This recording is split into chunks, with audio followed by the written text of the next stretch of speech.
Hello, everybody. This is the petty politic on this Monday evening. Of course, you guys see the moniker. You see what's going on there. White men are putting in decline, our country in decline, right? So I wanted to talk about something that was like heavy on my mind the other day, right? Why are the Republican voters deciding, or the Republican Party deciding to alienate black voters in 2026? And I was just asking that question, trying to figure out what was going on. And it was like on my mind all week. Because as a 60-year-old black woman who has voted Democratic since I was old enough to cast a vote, I no longer believe Republicans losing black voters is some unfortunate misunderstanding. No, it's not.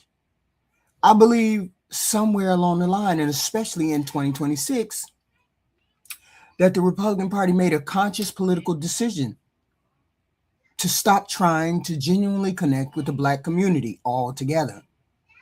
And before anybody starts screaming in the comment section or talking about, hear me out first, because this didn't happen overnight.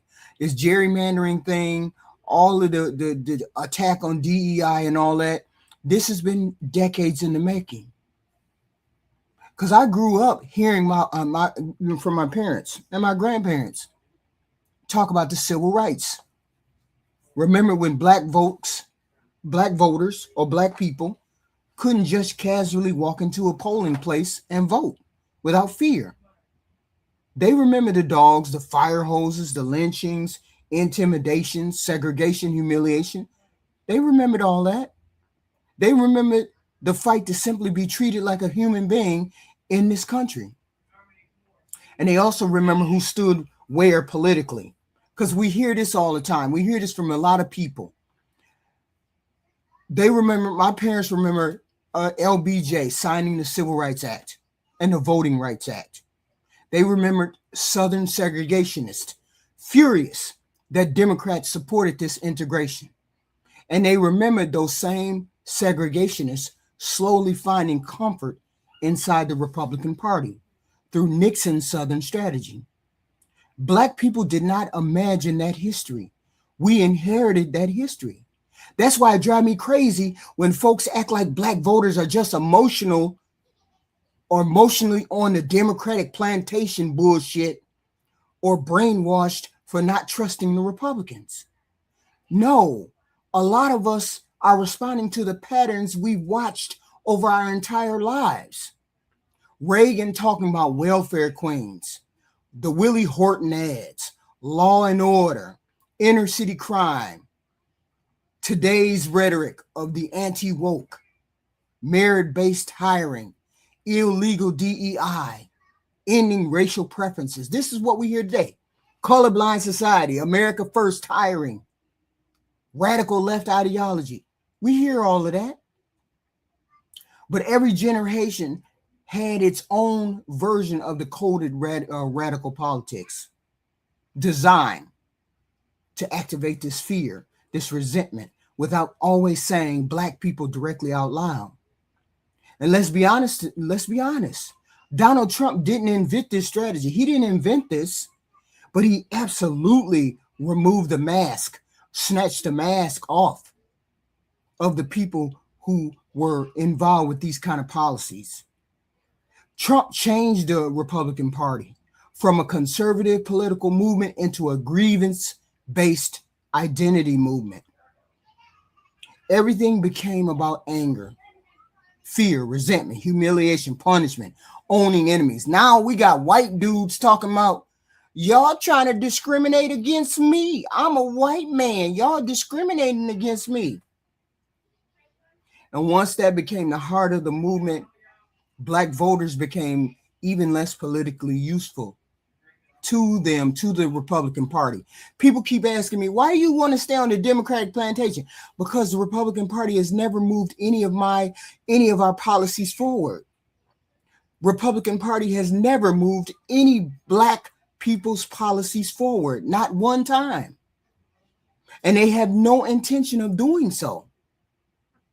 Okay. we understand because we have lived experiences with these Republican Party.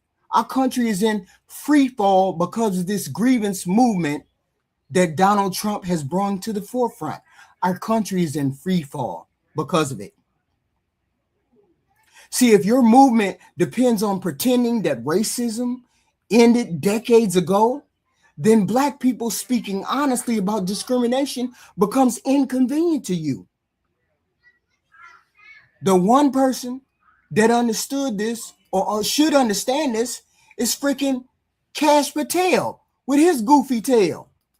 Listen to Kash Patel. Come on, Kash, go. I was called detestable sand nigger. Have you ever been subject to racism as an individual? Fortunately, Senator, yes. I want to get into those details of my family. Let's get into a few of them. Tell me about it. If you look at the record from January 6th, where I testified before that committee, because of my personal information being released by Congress, I was subjected to a direct and significant threat on my life. And I put that information in the record. I had to move. In that threat, I was called detestable, and I apologize if I don't get it all right, but it's in the record, a detestable sand nigger who had no right being in this country. You should go back to where you came from. You belong with your terrorist home friends. That's what was sent to me. That's just a piece of it. But that's nothing compared to what the men and women in law enforcement face every day. And that's why they have my support. Okay. Growing up, were you subject to racism? Yes, sir.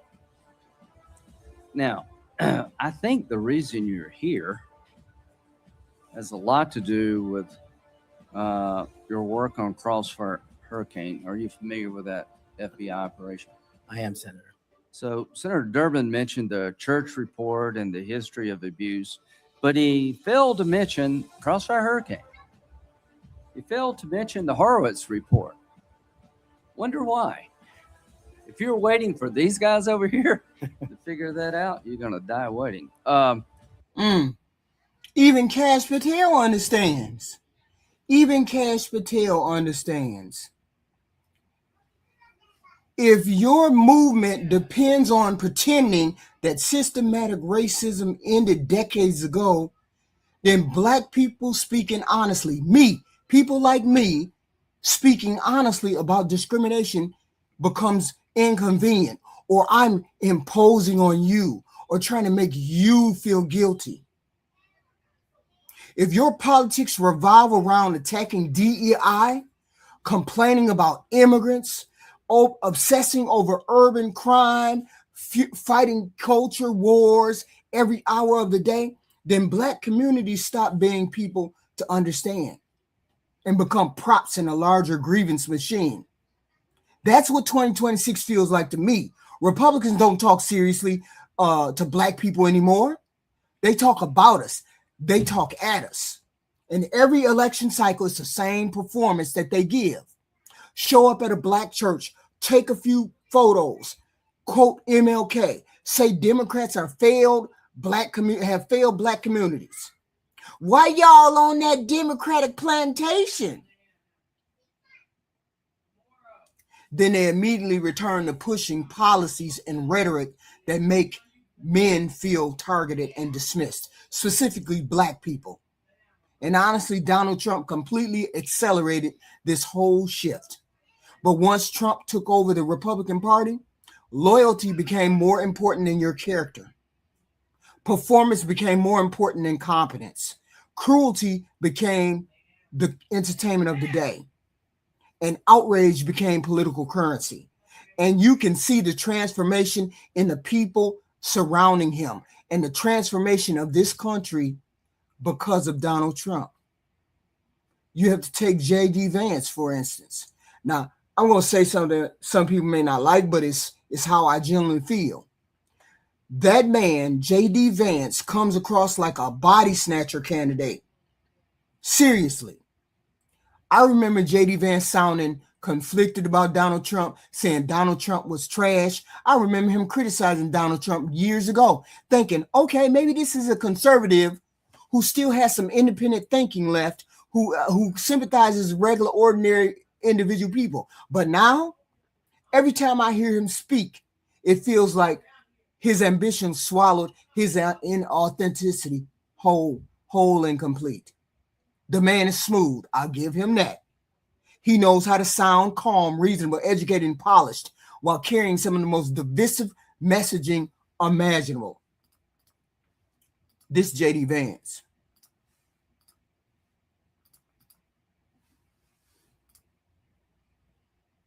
And here's some good news. Ladies and gentlemen, we are bringing the United States of America back, and it's starting right here in the great state of Missouri.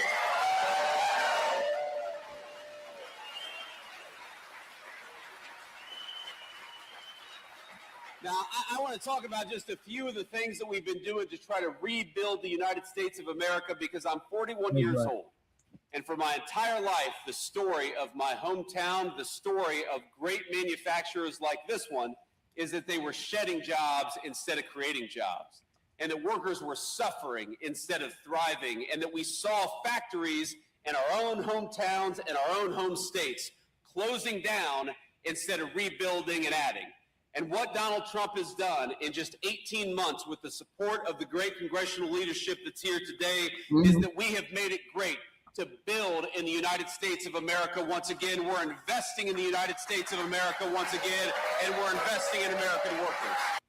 See, I listened to his manufacturing speech today, right? And underneath all of that working Americans talk was the same tired MAGA formula. Democrats are crazy. Immigrants are dangerous. Cities are collapsing. That's all I heard. That's all I heard from him. Republicans alone are the only ones that represent the real Americans. And while he's saying this stuff, he's standing there defending one of the most chaotic administrations we've seen in modern day history. Him praising Trump like he's saving America while families are struggling with the rising costs of gas and food, instability overseas, war, constant political dysfunction. And what really bothers me is not how normalized dishonesty has become inside the Republican Party. Republicans openly brag about redrawing congressional maps, openly bragging about making districts safer for themselves politically, openly bragging about disenfranchising the black voter, openly attacking voting access measures, early voting, mail-in voting, all of those things, attacking all of those things, and then turn around shocked that black voters don't trust their intentions. Trust has to be earned. And this party, the Republican Party, keeps acting like black communities owe them their trust automatically while simultaneously minimizing the issues that matter to us. And then we have Kash Patel, of course, Lord Jesus, because Kash Patel represents another dangerous evolution inside this Republican Party. The reward system for loyalty and aggression over professionalism and competence. This man leads the FBI, of course, while controversy follows him all over the place. Luxury hotels, luxury travel, you name it. Agents reportedly being frustrated and demoralized. And instead of Republicans being deeply concerned about protecting the integrity of these institutions, only thing that seems to matter to them is this person loyal? That's it. That's a standard now. No seriousness, no discipline, no credibility on the Republican Party side, just loyalty and performance. And honestly, that tells black voters a lot about the current Republican Party, how they treat Kash Patel. Because many of us already feel like fairness and accountability get applied differently depending on who's involved. So when we watch people in power dodge accountability while aggressively attacking everybody else, it reinforces the feeling that the system still is not equal. And while all of this is happening politically, look at what's happening culturally online. Chud the Builder with his goofy ass. Hold on. Oh, hold on. I just erased something. Chud the Builder Lord help the child. What he's the one who freaking got arrested because he shot somebody. I feel for Chud the Builder in a mental capacity. I feel for Chud the Builder. Okay. Because the poor man apparently has to be suffering. He has to be. Because there's no way that this person should be doing what he's doing. Hold on. Let me hold up, Chud. Let me hold up. Let me put this on. Here he is. Chud the Builder. Lord have mercy. Listen to the lawyer. It's a check on the government. And it's a check on the government to prohibit time, place, and manner of speech, right? Not and to prohibit the content, from them regulating the content of speech. The First Amendment is designed to protect us from the government. It doesn't protect you from another citizen. So here are his charges: attempted criminal homicide, employing a firearm during a dangerous felony, aggravated assault, reckless endangerment with a deadly weapon, and he's facing up to 54 years in prison. No, I don't think he's going to get that. But and his only defense is self-defense. And proportion is the key. It has to be reasonable under the circumstances where another person, a reasonable, prudent person would act the same way. And the amount of force used has to be proportional to what the force that was used against him. But he's going to be convicted on one of these. Probably not attempted homicide, because I don't think he was trying to kill the guy. But employing a firearm during the commission of an aggravated felony or dangerous felony, I think that could pose a little bit of an issue for him. So I hope your bologna sandwich is to your liking, because you'll get plenty of those while you're sitting there and eating your veggie loaf. See, that's some goofy shit. See, we got some goofy shit going on. Chud the Builder, situation honestly disturbed the hell out of me. Here's a grown-ass, clown-ass man building internet fame off deliberately provoking black people with racial slurs, monkey noises, insults, humiliation tactics, all for clicks and views. What the fuck is going on? And his life is just spiraling out of control because he don't like black people. How the fuck is it that you not liking black people get you to the point where you going to prison? Somebody please explain that to me. How does your hatred of black people put you in the predicament of going to prison? I'm just confused about that shit. Okay? Goofy shit I don't understand. And before somebody says it's just the internet, no, bitch made nigga, he is bigger than that. Because people like him have become emboldened by the atmosphere this political era has created. Trump didn't invent racism. America already had racism. But Trump absolutely normalized public cruelty in ways that made hateful people feel louder, safer, and more protected to do what the fuck they wanted to do. Like goofy motherfuckers like Chud the Builder. That matters. When leadership constantly mocks opponents, attacks minorities, spreads fear, frames empathy as weakness, eventually that energy spills into society. People start turning hate into content, humiliation into comedy. Every person that done got their ass on here talking about I hate black people have got they comeuppance, have gotten a 1-2 punch. Okay? Racism is expensive. And right now it's going to put Chud the Builder in fucking prison. Dummy. Eventually people get hurt. Turning humiliation into comedy. Rage into a business model. Your goofy ass is going to be in prison because you couldn't control yourself. Basically, you couldn't control yourself.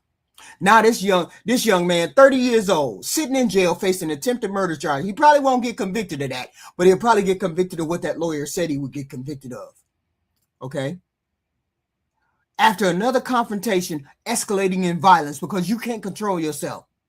Black people on this planet just bother you so damn much. And honestly, it's tragic all around. It is a wasted life, broken communities, more division, more ugliness. And we don't even need to have this. This is what Donald Trump has spurned. Donald Trump has brought all of this to the forefront. And yet somehow Republicans still act confused about why black voters feel alienated from this version of the Republican Party. Nobody want to go over there. Nobody wants to go over there. Nobody want to go over there. Nobody has respect for that party over there. Nobody. Really? The Republican Party attacks the DEI programs while pretending discrimination no longer exists. What the fuck is Chud the Builder doing if discrimination don't exist? They downplay racism while empowering people who openly flirt with racist rhetoric. What the hell is going on?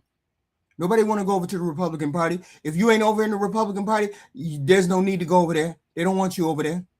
Republicans have made it very clear they don't want black people over in their party. You attack books about black history. Republican Party undermine voting protections, gerrymander black communities out of their party, and normalize disrespect and cruelty from the highest office in the country, the presidential office, making cruelty and disrespect normal. Then you ask black voters, why don't you trust us? Why y'all black people keep staying on the Democratic plantation? Because we know y'all motherfucking ass over in the Republican Party don't like us, don't want us over there. Why would we come over there when you don't want us over there? Every policy you have put into place has been to demoralize and streamline black people out of the Republican Party. Okay? Because we see what you reward people with. And let me be fair tonight. Democrats are not perfect. We ain't said they was perfect. Nobody said they were perfect. I got criticisms there too. I criticize Democrats too. Crime concerns are real. Economic frustration is real. Government waste is real.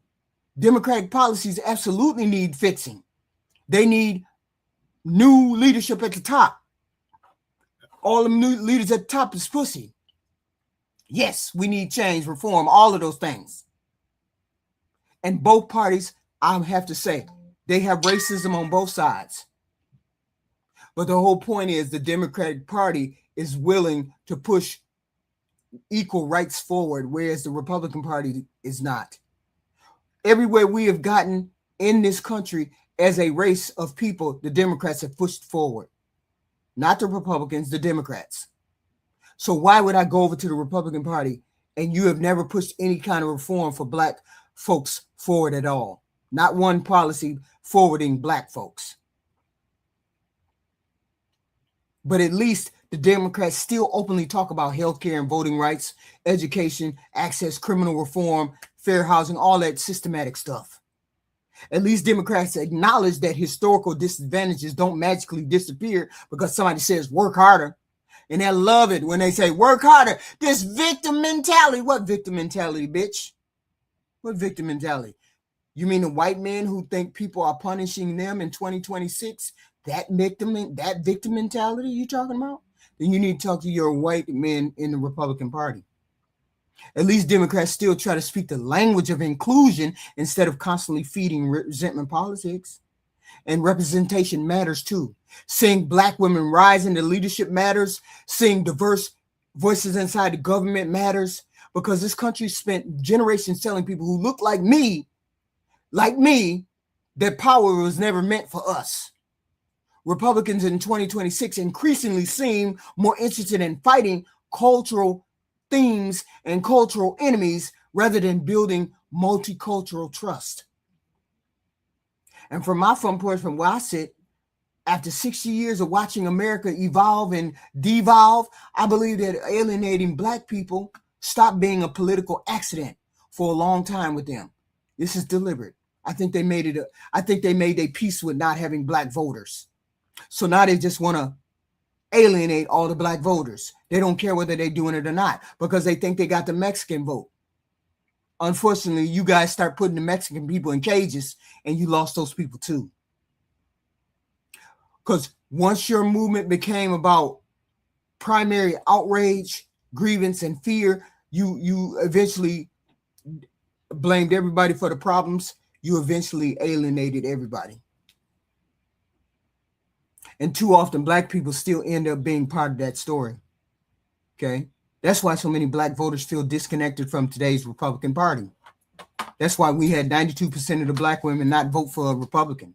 We ain't doing that because we understand we can feel the evil that is about your presence. Not because we're incapable of independent thought. That's not it. People keep saying, oh, why you stand on the Democratic plantation? Ain't got nothing to do with the plantation. We just know that the Republican Party is not welcoming of black folk. We just know you're not welcoming of black folk. Okay? We're not saying Democrats are flawless just because Republicans spent years of showing us. Years of showing us through rhetoric, through priorities, through leadership choices, through cultural behavior, through this gerrymandering that they just showed us. They just wiped out all the black communities in this gerrymandering war or whatever they got started. They did that. Republicans did that. Democrats didn't wipe out the black vote, didn't dilute the black vote. Republicans diluted the black vote. Republicans did that. They diluted them out of having representation. Republicans did that. Okay. Now, this is where we're at. And after a while, people stopped listening to what you Republican Party had to say. Okay. And now we have to start listening to what we need in this United States. Here, let me play this last little thing. Okay, hold on. I got one more thing to play. This is part of why. This is a part of why we don't believe that you want any black people in your party. According to a study by the National Humanities Center, by the start of the Civil War in 1860, there were more than 46,000 plantations or estates with at least 20 enslaved people functioning across the South. 46,000. There were roughly 3,000 plantations with more than 100 enslaved people. Today, hundreds of these sites remain as private homes, wedding venues, bed and breakfasts, and tourist attractions. Many of them romanticize or sanitize their version of history as a part of the antebellum South. There's only one plantation museum that exists today that focuses solely on the experiences and the stories of those who were enslaved. That is the Whitney Plantation. Since 1752, the Whitney Plantation has gone through a series of evolutions. It began as an indigo plantation where at least 20 enslaved people from West Africa were forced to produce indigo dyes. The estate later grew into a massive sugar plantation with over 100 enslaved people working the fields and carrying out physically demanding work. Even after the Civil War, even after the Emancipation Proclamation, many former slaves remained on the same plantations. With no money, no land, and the threat of violence from their former enslavers, many former slaves had no choice but to stay as sharecroppers. These systems that entrenched deep poverty left many descendants of enslaved people with few options. At the Whitney Plantation, some black families labored on the land well into the 1950s and 60s. Today, the Whitney Plantation Museum is dedicated to telling the histories of the people who were enslaved there, to honoring the lives lost and the lives stolen. The museum honors the skill and culture of those who lived and labored and resisted against the systems that kept them from their true freedom. In the words of the executive director of the Whitney Plantation, the museum is, quote, in the long fight for justice, for truth, and for memory. Yet the Trump administration's focus on eliminating diversity, equity, and inclusion from American life has been sweeping, targeting funding for government programs, for schools, for museums, for anything related to race, gender, or economic equality. The president threatened to cut funding for any school that maintained what he called discriminatory equity ideology. It's not even a thing. And his administration cut funding from multiple museums that focus on non-white American histories, particularly programs and museums that focus on Native American and Black history. Earlier this month, the Trump administration announced funding cuts to the Institute of Museum and Library Services that included 2 grants that were intended for the Whitney Plantation Museum. The agency said that the museum and the programs that the grants were meant to fund no longer aligned with the agency's priorities and did not serve the interest of the United States. Now, let's be very clear about something. Telling the full history of this country is absolutely in our best interest. And what is not in our interest is erasing Black American foundational history. So, and this is the part that honestly hurts a lot because it's not just about elections, right? It's not just about Democrat versus Republican. What scares me in 2026 is that it feels like parts of this country are trying to erase the memory of what Black Americans actually survived and contributed to this nation. You can feel it happening. You just heard it. Libraries being pressured, books being banned, Black history courses attacked, museums losing funding, discussions about slavery, segregation, and racism being labeled divisive, DEI programs being dismantled, artifacts and historical protections quietly disappearing, federal agencies being pushed to remove language about race and inequality, even conversations about civil rights getting treated like anti-American indoctrination. That's crazy. And let me tell you something else. When people start trying to erase history, it's usually because the truth of that history makes them feel uncomfortable, makes them feel some type of way. You cannot understand American history without understanding Black history. That's the truth. You cannot talk about democracy without talking about voter suppression. You cannot talk about wealth without talking about redlining. You cannot talk about policing without talking about segregation and mass incarceration. You cannot talk about education without talking about unequal schools. You cannot talk about patriotism while erasing the people who helped build it. And we built it through our blood, labor, suffering, invention, military service, and the sacrifice of Black folk. And what disturbs me is how comfortable some Republicans have become with sanitizing history so future generations never fully understand what happened here in this country. Because if you erase the struggle, you erase the justification for the protections. If you erase discrimination, you erase the reason DEI existed, the reason why DEI was put into formation. If you erase voter suppression, if you just dismiss me as, oh, I got the victim mentality, she on the Democratic plantation. If you just dismiss me like that, if you erase systematic racism, you can pretend inequality today is just people not trying hard enough. Put your bootstraps on, do better. That's the game that the Republicans are trying to give you. As a 60-year-old woman, I lived long enough to recognize when history is being rewritten in real time. See, museums matter. Artifacts matter. Books matter. Education matters. Memory matters. Because once a country loses its historical memory, people become easier to manipulate politically. All those Black people getting all the stuff. Well, you giving all the Black people everything. You giving the immigrants everything. That's what they always saying. Young people today calling me, oh, you're the victim. Bitch made nigga, you ain't even lived long enough to give me a conversation about what I'm a victim of. Young people start believing racism. It ain't that bad. I done heard people on panels say that shit. They start believing discrimination ended generations ago. No, it ain't no more discrimination. You don't need DEI. You don't need the voting rights. If your ass ain't been paying attention since for 3 weeks now, the Republicans have been erasing Black districts so they don't have a voice in Congress. What the fuck you mean? What you mean racism and that still don't exist? What you talking about?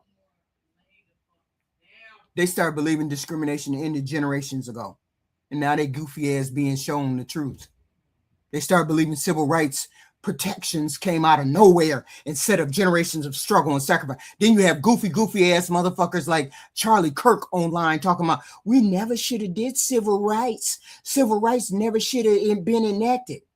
Bitch made white boy, you don't know what you're talking about. You don't know what you're talking about. That's dangerous. That's why Charlie Kirk lost my respect when he said something about civil rights, because you don't know what the fuck civil rights was put into place for. That's why I keep speaking up. Not because Democrats are perfect, not because I agree with every liberal policy, but because I refuse to sit quietly while people normalize division, erase history, attack the truth, and pretend like America's wounds healed themselves magically overnight. Donald Trump didn't create every problem in America, but under Donald Trump, this country became far more comfortable with open resentment, historical revision, and culture war politics that replaced honest conversations. And people like J.D. Vance and Kash Patel and these internet rage merchants like Chud the Builder didn't appear out of thin air either. They're products of political environments that reward outrage, loyalty, and grievance, and performance over unity and truth and accountability. And Black voters see it. A lot of Black voters see it. We see the attack on our country. We see the attack on our representation. We see the attack on voting rights. We see the attack on programs meant to level uneven ground. We see the normalization of disrespect and cruelty. After a while, you stop asking why black voters feel alienated and start asking why Republicans became so comfortable alienating us in the first place. Because at the end of the day, history is not just about the past. History is about power. Who gets remembered, who gets erased, who gets protected, and who gets blamed. And I refuse to let our stories, our struggles as Black people, or our contributions be erased just because they make some people politically uncomfortable. That's why I'm speaking tonight. That's why I always speak on every day, 10 p.m. Please hit the like, share, and subscribe. I'd appreciate it. And that's why we better keep speaking before silence becomes permission. And I'm not going to let you silence me when the truth is out there and it can be spoken. If you like my content, please hit a like, share, and subscribe, and put a comment in the comment section. I appreciate that. This is Petty Politics, and I'll be back tomorrow night at 10 o'clock with some other grievance that I don't like, or something else, or some more facts that people would understand or want to understand. I appreciate the like. I appreciate the share. I appreciate the sub if you're doing that. And this is Petty Politics. Thank you.